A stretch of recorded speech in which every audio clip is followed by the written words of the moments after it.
ஒரு குட்டி கிராமத்தில் தனான்னு ஒருத்தவங்க பிரியாணி கடை வச்சுருந்தாங்க. இவங்க கிட்ட ரொம்ப சூப்பராலாம் வியாபாரம் ஆகாது, ஏதோ ஓரளவுக்கு வியாபாரம் ஆகும். அதே கிராமத்தில் முத்துன்றவரும் பட்டணத்துலேருந்து வந்து கடை வச்சாரு. என்னப்பா உன் கடையில ஏதோ புதுசா ரூல்ஸ் எல்லாம் இருக்குன்னு ஊர்ல பேசிக்கினாங்க. என்ன ரூல்ஸ் என்ன போட்டு எனக்கு ஒண்ணுமே புரியலையா, என்னன்னு கொஞ்சம் சொல்றியா? அது ஒண்ணும் இல்ல தாத்தா, என் கடையில ஒரு பிரியாணி வாங்கி சாப்பிடணும்னா 100 ரூபாய் கொடுத்துட்டு வாங்கி சாப்பிடுங்க. இன்னொரு பிரியாணி வேணும்னா வெறும் 50 ரூபாய் கொடுங்க. நான் ஒரு விடுகதை கேட்குமே, அந்த விடுகதைக்கு நீங்க கரெக்டா பதில் சொல்லிட்டீங்கன்னா வெறும் 50 ரூபாய்க்கே நீங்க இன்னொரு பிளேட் வாங்கி சாப்பிட்டுக்கலாம். உங்களுக்கு 50 ரூபாய் மிச்சம் இல்ல. சரி, ஃபர்ஸ்ட் 100 ரூபாய் கொடுத்து ஒரு பிளேட் பிரியாணி சாப்பிடுங்க, அப்புறமா 50 ரூபாய் கொடுத்து பதில் சொல்லிட்டு இன்னொரு பிளேட்டும் சாப்பிடுங்க. என்ன கொடுக்கட்டா? ஐயோ வேணாப்பா, எனக்கு ஒரு பிளேட்டே போதும். நான் இருக்கிறதோ ஒருத்தன், இன்னொரு பிரியாணி வாங்கின்னு போய் நான் யாருக்கு தர்றது? ஒரு பிளேட்டு கூட நான் சாப்பிட்டுட்டு போறேன். இந்த தாத்தாவும் சாப்பிட்டுட்டு போய் ஊரில் இருக்கிறவங்க எல்லார்கிட்டையும் சொன்னாரு. ஒருத்தரா வர ஆரம்பிச்சாங்க. என்னப்பா, உங்க கடையை பத்தி எல்லாம் கேட்டுட்டு தான் வந்தோம். அந்த தாத்தா எல்லாம் எங்களுக்கு சொன்னாரு. சரி, நாங்களும் 50 ரூபாய் தரோம், எங்களுக்கு கேள்வி கேக்குறியாப்பா? இல்லக்கா, ஃபர்ஸ்ட் நீங்க 100 ரூபாய் கொடுத்து ஒரு பிளேட் பிரியாணி சாப்பிட்டுருங்க, அதுக்கப்புறமா 50 ரூபாய் கொடுத்து இன்னொரு பிளேட் வேணும்னா நான் கேள்வி கேட்கறேன், அப்ப தரேன். ஓ அப்படியா, சரி சரி, அப்படின்னா எங்களுக்கும் ஒரு பிளேட்டு கொடுப்பா. அந்த 100 ரூபாய்க்கு சிக்கன் பிரியாணினா வாங்கலாம், மட்டன் பிரியாணினா வாங்கலாம். இவங்க சிக்கன் பிரியாணி வாங்கி சாப்பிட்டாங்க. ஏய் சீக்கிரமா சாப்பிட்றேன், அந்த 50 ரூபாய்க்கு இன்னொரு பிரியாணி வாங்கி நான் சாப்பிட்றேன். முத்துவும் அந்த கேள்வியை கேட்டாங்க. ஆனால் அந்த கேள்விக்கான சரியான பதிலை இவங்க சொல்லவே இல்லை. ஐயோயோ, என்னன்னா இப்படி தோத்துட்டோமே. சரி, அந்த 50 ரூபாவை கொடுங்க. 50 ரூபாவா? அதெல்லாம் திருப்பி தர மாட்டோமா? ரூல்ஸ் தெரியும்னு சொன்னா தெரியலன்னு சொல்லியிருந்தா நான் ஃபர்ஸ்ட் சொல்லியிருப்பேன்ல. 50 ரூபாய்லாம் இல்ல. சரி, ஊர்ல இன்னும் யாரனா இருந்தா அவங்களுக்கும் சொல்லி அனுப்புமா, வந்து சாப்பிட்டுட்டு போட்டோம். அதுக்கப்புறம் இந்த கடையை ஒரு மாதிரி இன்ட்ரெஸ்டாக இருக்கிறதுனால அந்த ஊர் ஜனமே இந்த கடைக்கு வர ஆரம்பிச்சாங்க. இங்க பாருப்பா, இதுதான் இந்த கடையோட ரூல்ஸ். தோத்ததுக்கு அப்புறம் 50 ரூபாய் கொடுன்னுலாம் கேட்க கூடாது. அதெல்லாம் கேட்க மாட்டேன். நான் இந்த ஊர் பள்ளிக்கூடத்தோட கணக்குவாதியாரு, எனக்கு இதெல்லாம் ஈஸி. என்ன கேள்வி வேணாலும் கேளுங்க. ஓஹோ அப்படியா, சரி சரி கேட்கறேன், கேட்டுக்கோங்க. ஒரு வீட்டுக்குள்ள ஒரு பல்ப் இருக்கு, வெளியே 3 சுவிட்ச் இருக்கு. அந்த வீட்டுக்குள்ள ஒரே வாட்டி தான் உங்களால போக முடியும். அந்த 3 சுவிட்சில் எந்த சுவிட்ச் போட்டா பல்ப் எரியும்ன்றத நீங்க கண்டுபிடிச்சு எனக்கு சொல்லணும், எந்த சுவிட்சுன்னு. என்னப்பா இது, நீ இவ்வளோ கஷ்டமா கேட்டிருக்க? இதுக்கான பதில் என்னன்னு எனக்கு தெரியலையே. சரி, நீயே சொல்லுப்பா, நான் தோத்துட்டேன். சரி, அதுக்கான பதில சொல்றேன், கேட்டுக்கோங்க.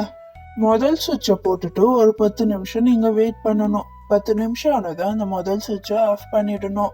அதுக்கப்புறம் 2வது சுவிட்சை போட்டுட்டு உடனே உள்ள போய் பார்க்கணும். அந்த பல்பு எரிஞ்சுதுன்னா 2வது சுவிட்ச், அப்படி எரியலைன்னா இந்த பல்பு மேல கை வச்சு பாருங்க. அது சூடா இருந்தா ஃபர்ஸ்ட் சுவிட்ச், அது ஜில்லுன்னு இருந்தா 3வது சுவிட்ச். முதல் சுவிட்ச் போட்டுட்டு எதுக்கு வெயிட் பண்ணணும்னா, முதல் சுவிட்ச் தான் அந்த பல்புக்கான சுவிட்ச்னா அந்த பல்பு சூடா இருக்கும். சரி, ஃபர்ஸ்ட் சாப்பிட்ட பிரியாணிக்கு 100 ரூபாவும் இந்த கேள்விக்கான 50 ரூபாய், 150 ரூபாய் வச்சுட்டு போங்க. இதே மாதிரி ஒருத்தராக இவர் கடைக்கு வந்து அந்த கேள்விக்கான பதிலை தப்பாக சொல்லிட்டு போனாங்க. யாரோ ஒருத்தர் 2 பேர் தான் சரியாக சொன்னாங்க. 50 ரூபாய் போனால் போது, இன்னைக்கு ஏதாச்சும் நம்ம கற்றுக்கணுமேனு அந்த ஊர் மக்கள் போனாங்க. என்ன இது, எல்லாருமே அந்த முத்து கடைக்கே போயின்னு இருக்காங்க, நம்ம கடைக்கு யாருமே வரமாட்டேன்றாங்களே. சரி, நம்மளும் அதே மாதிரி பண்ணுவோம், நம்மளும் கேள்வி கேட்டாதான். அடுத்த நாள் இவங்களும் விடுகதை போட்டி வச்சாங்க. என்னம்மா, நான் எல்லாம் கேள்விப்பட்டேன், நீயும் முத்து கடை மாதிரி வச்சுட்டு இருக்க போல. சரி, 50 ரூபாய் தரேன், கேள்வி கேளுமா. அந்த முத்து கடை மாதிரியெல்லாம் இல்லை, எனக்கு கொஞ்சம் வித்தியாசமா இருக்கும். ஃபர்ஸ்ட் 100 ரூபாய் கொடுத்து ஒரு பிரியாணி சாப்பிட்ருங்க, அதுக்கப்புறமா இன்னொரு 100 ரூபாய் கொடுங்க, கேள்வி கேட்குறேன், பதில் சொல்லிட்டு அந்த பிரியாணியை சாப்பிடுங்க. ஏன் அந்த 100 ரூபாய்னா என் கேள்வியெல்லாம் ஈஸியா இருக்கும், அதனாலதான் இந்த 100 ரூபாய். உங்ககிட்டயும் அந்த கேள்வி கேட்கணும்னா ஃபர்ஸ்ட் ஒரு பிரியாணி வாங்கி சாப்பிடுங்க, அதுக்கப்புறமா 100 ரூபாய் கொடுங்க, கேட்குறேன். என்ன, ரெடியா?